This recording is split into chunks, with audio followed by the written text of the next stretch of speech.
네, 어제 저희가 방송 도중에 속보로 전해드렸던 내용이죠. 문재인 대통령이 어제 이 피파 회장과 만났습니다. 이 자리에서 이 남북뿐만 아니라 일본과 중국까지 포함해서 2030년 월드컵을 공동으로 개최하자 이렇게 얘기를 꺼냈었죠. 자, 피파 회장 뭐라고 화답을 했습니까? 어떤 대화가 오고 갔습니까? 네, 문재인 대통령이 남북 중일 이렇게 같이 하는 게 어떠냐 이렇게 제의를 했고요. 네.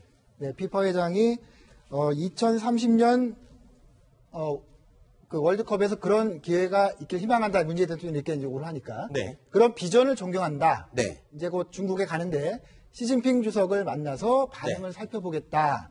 이렇게 좀 다른 나라들의 의견을 들어보겠다. 이런 식으로 이제 좀 확답을 피하고 갔네요. 그러네요. 그러니까 이제 비전을 존경하고 시진핑을 만나서 한번 반응을 살펴보겠다. 운을 한번 띄워보겠다. 도와주겠다. 이렇게 의미를 해석을 할 수가 있을 것 같은데.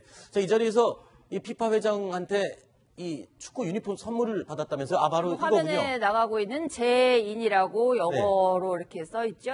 12번째 선수인가요? 그러니까 11명이 뛰는데 네. 문재인 대통령이 12번째 한국 축구 선수가 아니냐. 그 네. 우호적인 어떤 의미로 그 네. 피파 회장이 선물을 즉석에서 했다고 합니다. 네.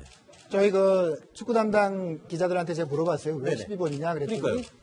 축구는 11명이 뛰지 않습니까? 네. 근데 저 12번은 11명을 응원하는 사람으로서 네. 어떤 그 굉장히 좀 존경을 할 때 네. 12번 등번호를 준다 그러네요.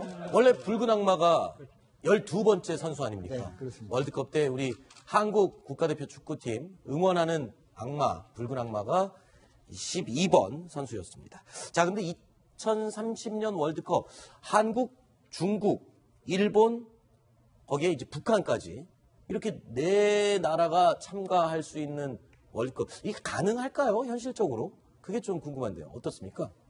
네, 현실적으로 불가능한 건 아니고요. 네. 2018년에 유럽인 러시아에서 이제 개최를 합니다. 네. 그럼 그 다음에 22년에 가면 아시아 카타르에서 월드컵이 열리고요. 네. 그 다음에 이런 식으로 돌아가기 때문에 네.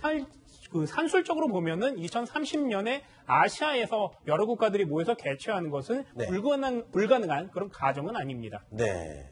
이게 월드컵이 언제부턴가 이게 치르고 나서 돈을 버는 게 아니라 좀 손해보는 경우도 있고 그래서 같이 공동으로 개최하는 건 아닌가 이런 생각도 드는데 근데 정작 중요한 건요. 네 나라가 같이 하려면 좀 우리가 혼자 제안을 한다고 되는 게 아니라 중국도 허락을 얻어야 되고 일본도 오케이를 해야 되는 거 아닙니까? 그렇습니다. 마침 또 중국이나 일본이나 지금 단독 개최를 위해서 열심히 뛰고 있죠. 네. 중국은 2034년에 개최를 하겠다 이렇게 목표를 잡았고 네. 일본은 2050년까지 단독 개최한다 이런 목표를 잡았습니다. 네. 그런데 생각해보면 2030년 지금부터 13년이 남았지 않았습니까? 네. 13년 뒤에 지금 이 동북아 지금 당장 우리들 운명도 어떻게 될지 잘 그렇죠. 모르겠는데요. 네. 이 동북아 국제 질서가 어떻게 될지 지금 예상하기는 정말 힘든 거죠. 네. 거꾸로 10년 전에 생각을 해보죠. 2017년이니까 2007년 아니겠습니까? 네.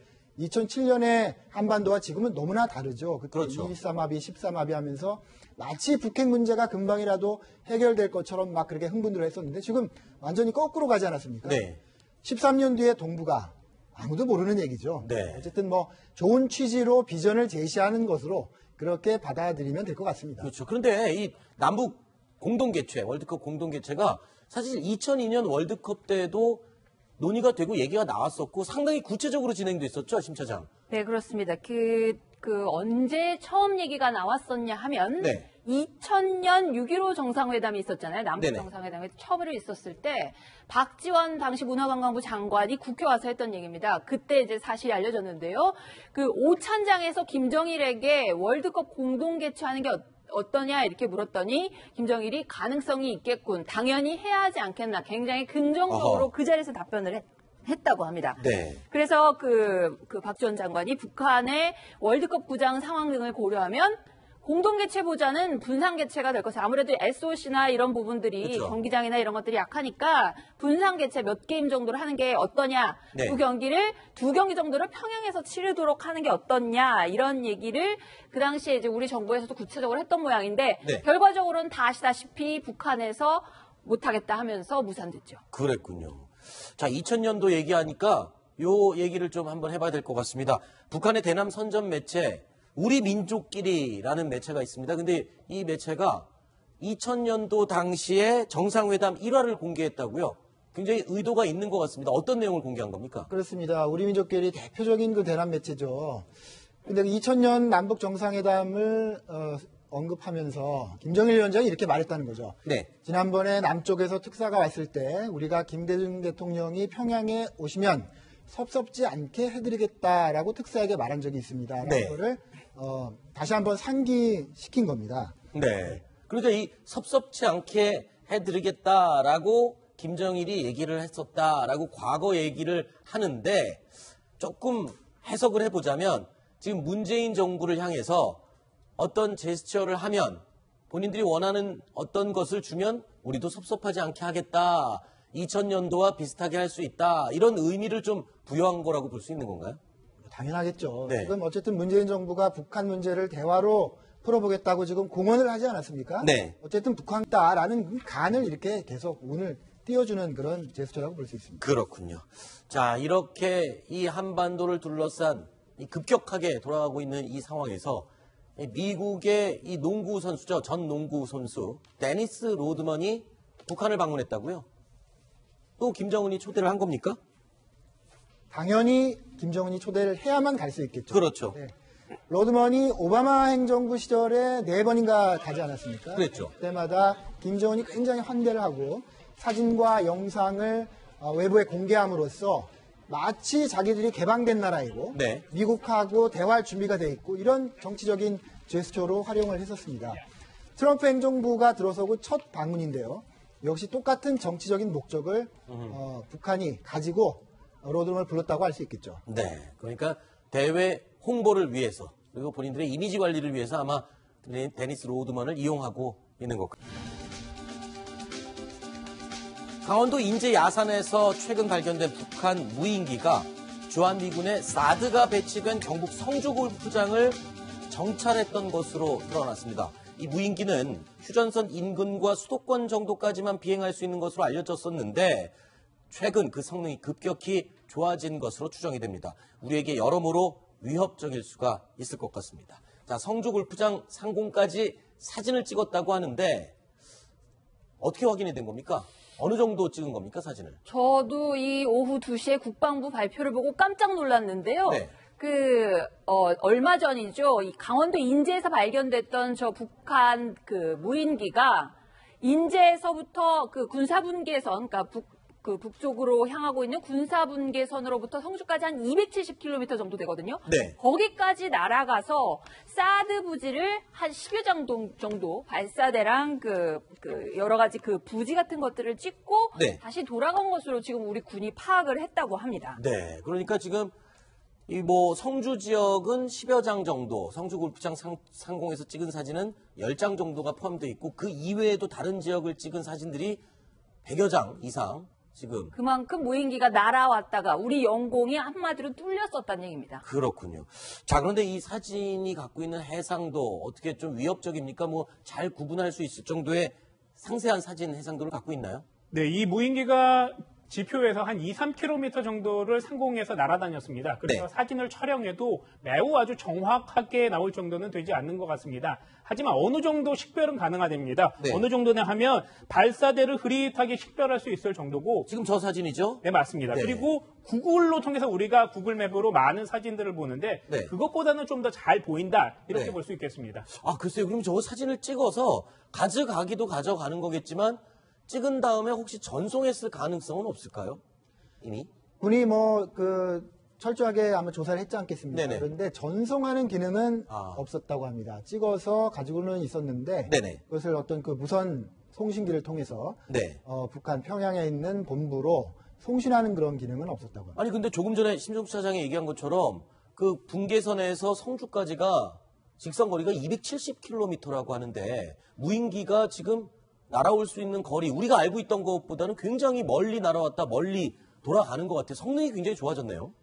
그렇습니다. 270km를 날아왔다가 또 날아가려고 했지 않겠습니까? 네네. 그래야 이제 사진을 갖다가 줄 수 있으니까요. 어쨌든 500km 정도를 날 수 있는 그런 정도의 용량까지 개발이 됐다는 거고요. 그리고 엔진도 그 2014년에 우리가 그 확보한 무인기는 단발이었는데 이번에 쌍발이라고 합니다. 엔진이 2개가 달린 비행기. 그렇습니다. 그러니까 어쨌든 그 북한이 무인기를 통한 도발 기술도 이것도 어떤 비대칭 전술이라고 할 수 있겠습니다만 네. 계속 개발하고 있다. 이런 증거가 될 것 같습니다. 아니 이게 지금 상공 아까 이유종 기자가 이게 2에서 3km 정도 상공을 날아다닌다 그랬는데 이 정도 높이로 날아다니면 뭐 우리 군이 레이더라든가 이런 장비로 좀 탐지를 하기에는 뭐 어렵습니까? 저희가 어쨌든 대공 레이더망을 굉장히 탄탄하게 가동을 하고 있지 네네. 않겠습니까? 그런데 이렇게 2km 이하로 날아오는 이런 작은 물체는 잡을 수가 없다 그러네 기술적으로. 아하. 뭐 어떤 그 기술적인 메커니즘이 있을 텐데요. 네. 레이더라는 것이 이게 그 뭔가를 쏴가지고 반사되는 것을 통해서 잡지 않겠습니까? 네네. 그런데 2km로 날아오고도 굉장히 작잖아요. 네. 그러니까 어쨌든 이번에는 완전히 뚫린 겁니다. 레이더망을 뚫고 들어온 거죠. 그래서 우리 군이 이미 옛날에도 그 저고도로 날아오는 비행 물체를 잡는 레이더를 네. 구입한다, 개발한다 이런 얘기를 했는데 네. 아직 안 된 것 같습니다. 사실 2014년도에 첫 무인기가 발견이 됐을 때 그때 국방부에서도 대공망이 뚫렸다라는 것을 좀 인정을 했었고요. 그리고 신경을 많이 쓰겠다라고 입장을 분명히 밝혔습니다. 당시 국방부의 입장 다시 들어보겠습니다. 이 소형 무인기를 비롯해서 초경량 비행체 이걸 탐지하는데 우리 군이 소홀해왔던 점을 제가 인정합니다. 향후에 여러 가지 전자 제어 장치로부터 시작해서 고난도 기술을 습득한다면은 얼마든지 작복 기능도 가능할 것으로 저희는 생각을 합니다. 많은 숫자로는 생각하지 않습니다만은 이 문제는 중요한 과제로 저희가 삼고 대책을 마련하고자 하는 겁니다. 저 당시 그러니까 2014년도에 이미 무인기의 이 방공망이 뚫리는 것 이것에 대해서 중요한 과제로 삼겠다라고 했는데 시간이 벌써 한 3년이 지났어요. 그렇죠. 근데 또 넘어온 걸 보면은 아무런 조치를 취하지 못했다라고 볼 수 있는 거 아닙니까? 이게 지금 무인기가요. 여기에 어떤 화학무기라든가 아니면 폭탄을 싣고 날아왔었다 그러면 정말 우리는 속수무책으로 뚫린 거 아닙니까? 그렇습니다. 이미 그 많은 사례가 있죠. 미국이 그 파키스탄과 이라크 이런 그 전쟁을 하면서요. 테러 지도자들을 사살하는 여러 가지 방법 중에 하나가 바로 이 무인기입니다. 무인기로 정찰을 한 다음에 어디에 지금 테러 지도자가 어느 집으로 들어갔다라는 것을 정찰해서 본부에 알려주면 거기 폭격을 하기도 하고요. 네. 무인기 자체에 그 예를 들면 어떤 총이라든지 이런 걸 장착해서 가격을 할 수 있는 그런 거로 많은 그 중동의 테러리스트를 사살을 했죠. 네. 북한도 그런 기술까지 가지 말라는 지금 법이 없는 그렇죠. 그런 굉장히 위험한 상황인 것 같습니다. 네. 테러 가능성이 정말 충분하다고 보고요. 지금 북한이 한 300대 정도 무인기를 갖고 있다고 해요. 그리고 네. 오늘 그 발견된 이 무인기 성주 사드 지역을 그 정찰한 것이 북한의 의도적인 도발이었다고 하는데 계속 이렇게 간을 떠보는 것 같다는 생각이 듭니다. 북한 김정은 입장에서도. 네. 그리고 게다가 지금 우리 사드가 지금 배치가 중단되다 만 상태잖아요. 네. 환경 영향 평가를 일단 끝날 때까지 기다려라 해서 사드가 지금 제대로 가동이 안 되고 있는 상태예요. 지금 기름 공수도 안 되고. 이런 상황에서 우리 영공이 이렇게 정말 속수무책으로 뚫렸다는 것이 정말 충격적이라고밖에 할 수 없습니다. 네. 자, 이런 가운데 문재인 대통령 오늘 취임 이후 처음으로요, 한미 연합사를 방문했습니다. 그동안 연합사 방문이 왜 이렇게 늦어지지라고 언론에서도 몇 번 보도를 한 적이 있었는데요. 자, 오늘 영상 준비했습니다. 함께 보시죠. 대통령 취임 후에 한미연합사에 처음 이렇게 방문하게 돼서 아주 기쁘게 생각합니다. 현재 한반도 안보 상황은 과거 어느 때보다 엄중합니다. 마지막으로 제가 영어로 We go together 이렇게 하면 여러분들께서는 한국말로 같이 갑시다. 그렇게 화답해 주시기 바랍니다. We go together. 네, 이 6월 말, 이달 말에 지금 이 한미 정상회담을 앞두고 있기 때문에 이 부분도 염두를 한 것 같아요. 오늘 한미 연합사 방문엔 그런 의미도 분명히 있겠죠. 그렇습니다. 굳건한 우리 역대 대통령들이 굳건한 한미 동맹을 보여주는 가장 좋은 방법이죠. 판문점에 가서 그 네. 미군들을 격려하거나 지금처럼 한미 연합사를 방문하는 그런 방법인데요. 그런데 제 생각에는 조금 늦은 것 같습니다. 좀 네. 더 취임하고 일찍 한미연합사를 방문해서 지금 같은 같이 가자 이런 얘기를 했어야 되고요. 또 하나는 말이면 좀 아쉬운 거는 그 사드 보고서 파동이 있지 않았습니까? 네네. 그 사드 보고서 파동, 그런 뭔가 보고서에 문제가 있다고 생각이 들었을 때, 네. 그걸 발견했을 때, 그걸 그렇게 다 미국도 들어라, 중국도 들어라, 국민 들어라 이렇게 크게 할 게 아니고, 네. 먼저 조용히 조사를 한 다음에 처리해서 결과는 나중에 한미 정상회담 이후에 발표한다든지 네. 그런 방법이 있었을 텐데요. 네. 지금 어떻게 생각하면은 미국이 그것 때문에 좀 섭섭한 거 아니겠습니까? 네. 그런 거를 좀 회복하려는 제스처 같아서 조금 아쉬움이 남습니다. 네. 뭐 일단 정상회담을 앞두고 미 국무부 정무차관이 지금 방한을 해서 이 한미 정상회담 준비를 위한 논의를 했다고요? 그렇습니다. 어느 정도의 진척이 있었던 겁니까? 이제 곧 아마 정확한 일정의 발표가 곧 될 겁니다. 한미 네. 정상회담 아마 6월 말로 지금 예상이 되는데 정말 얼마 남지 않았잖아요. 네. 아마 큰 가닥은 잡혀 있을 거고요. 네. 근데 마지막 그 디테일, 굉장히 그 미세한 부분까지 미리 사전에 조율을 해야 되는 것이 바로 정상회담입니다. 네. 양국의 정상들이 만나는 아주 가장 중요한 행사이기 때문에요. 네. 그래서 아마 마지막으로 최종 조율을 하는 그런 방문이 아닐까 싶습니다. 거기 네. 여러 가지 뭐 정무차관이니까 어떤 선물을 하고 어떤 몇 시에는 어느 행사에 가고 양국 정상이 어떤 것에 대해서 발표를 하고 하는 것들까지 네. 조율을 할 가능성이 높습니다. 그렇군요. 자, 일단 뭐 국방부 장관 후보자 지금 지명이 돼 있는데, 자, 후보자 입장에서는 지금 이 사드 문제가 굉장히 예민하고 아주 중요한 핵심 주제입니다. 그래서 이 사드에 대해서 어떤 입장을 갖고 있는지 기자들이 물었습니다. 들어보시죠.